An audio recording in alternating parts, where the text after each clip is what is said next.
Prime Minister Narendra Modi addressed the members of the Indian Diaspora in New York. He was accorded a grand welcome by the Indian community at the Nassau Coliseum in New York. Addressing the event, Prime Minister Modi called the Indians living in the United States strong brand ambassadors of India, or Rashtradoot.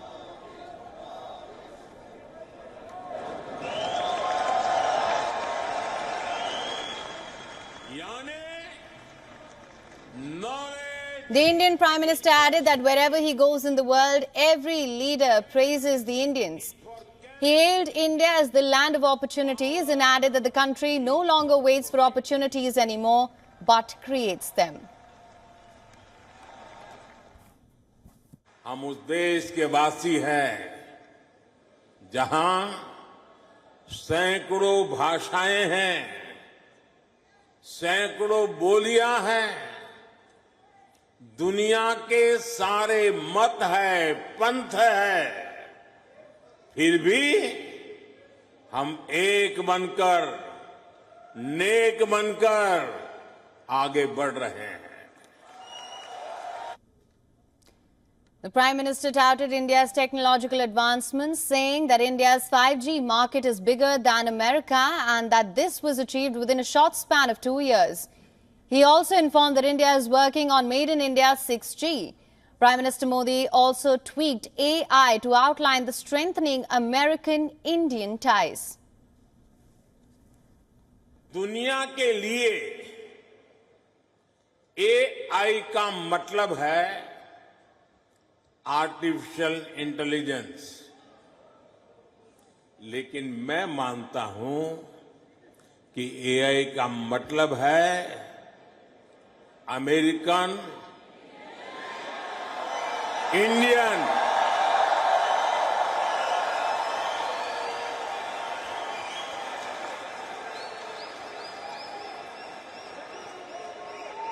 America India ये spirit है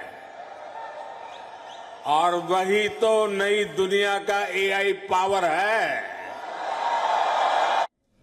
Further, in his address, Prime Minister Modi also thanked the US President Joe Biden for inviting him to his home in Delaware for Quad Summit. He added that the affection showed by the US President and the Indian diaspora was a heart-warming moment. Prime Minister Modi added that while his visit comes in the backdrop of the global conflict between some countries, on the other hand, many countries are celebrating their democracies. India and America are together in this celebration.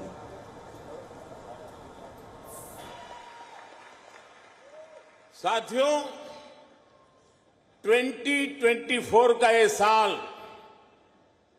पूरी दुनिया के लिए बहुत अहम है.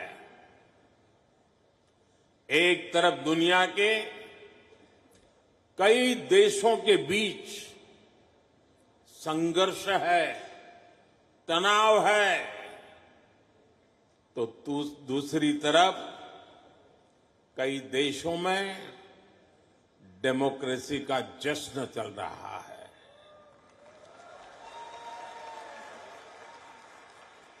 भारत और America democracy के जश्न में भी एक साथ है.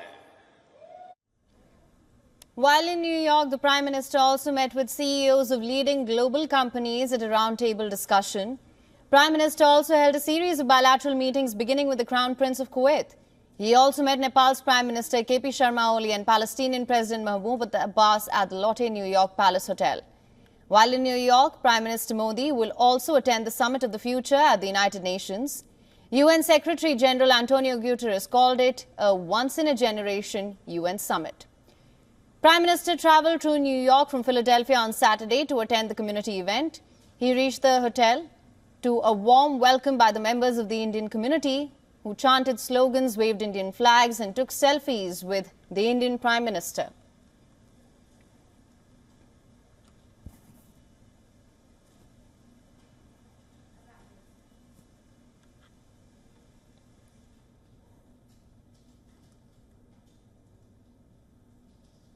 And for more on this, our correspondent Susan Tehrani is now joining us live from New York. Susan, thank you so much for joining us. Of course, as we know, Prime Minister Modi has addressed the Indian diaspora.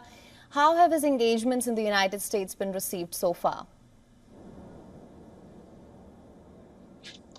Yeah, really a rock star welcome for Prime Minister Modi today in Long Island. And what we observed was just nothing short of extraordinary.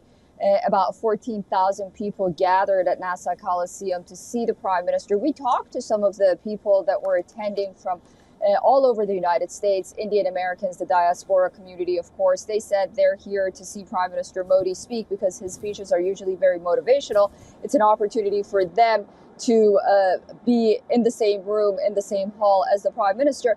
And also just a sense of pride on what Prime Minister Modi has done for India. One person said that India, for example, is back to its golden ages. And we heard that sentiment from the Prime Minister's speech, talking about how India doesn't wait for opportunities, it's creating opportunities now in this time.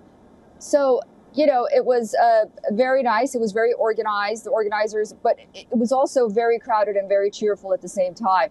And that's sort of like an oxymoron, but that's how it was. It just seemed like everyone was there around the same cause for the same reason. And I think that's what made it so special and so calm despite the chaos. Right, Susan, absolutely. Now, also Prime Minister Modi hailed India-America ties, calling it the AI power of the world. When we talk about India and America ties, how do you see this cooperation going forward, considering elections are just around the corner in the United States?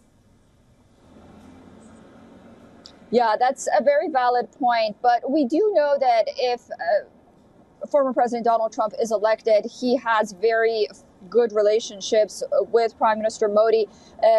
We do remember during his time, he had that Howdy Modi event in Texas, and the president was hosting him.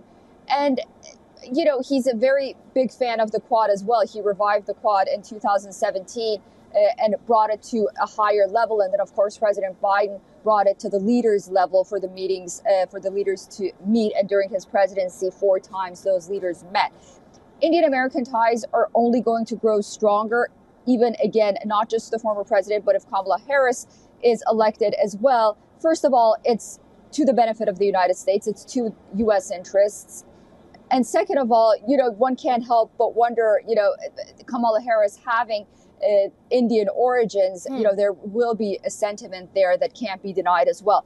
But one more thing, let me just say that the contribution that the Indian diaspora has done to the United States and has given to the United States is far and many. I have some numbers here, but I do want to let you know that, 70% hold a bachelor's degree on higher education, surpassing the national rate of 33%. They pay 5 to 6% of U.S. taxes, despite being just 1.5% of the population. And over 150 Indian origin Americans serve in senior public service positions across government agencies. So an assimilation indeed on the one hand, and of course, bilateral ties. We saw how many deliverables they had after the Quad on the other. So it's moving in the right direction. Well, thank you so much for bringing us those numbers, Susan. Also, of course, as we know, Prime Minister Modi is all set to attend the Summit of the Future at the United Nations, one that has been labeled a once-in-a-generation UN summit. What can we expect there? Yeah, the Prime Minister is expected to deliver that speech. It's really an opportunity, as you mentioned, Secretary Guterres said that it's a once-in-a-lifetime or generation opportunity because world leaders come to collaborate to mitigate and try to find solutions to the most challenging issues of our time. It sounds very ambitious, but surprisingly, when these leaders meet, there is some good that comes out of it, and there are deliverables at the end of the day. Renewable energy is going to be a very big discussion. The issue of cyber AI, that's going to be very big as well. And the Prime Minister is going to have a lot of contributions to those issues, of course, during his speech tomorrow, which many are looking forward to. All right. Well, Susan, thank you so much for bringing us the latest on this. We'll, of course, continue to track all developments with you there.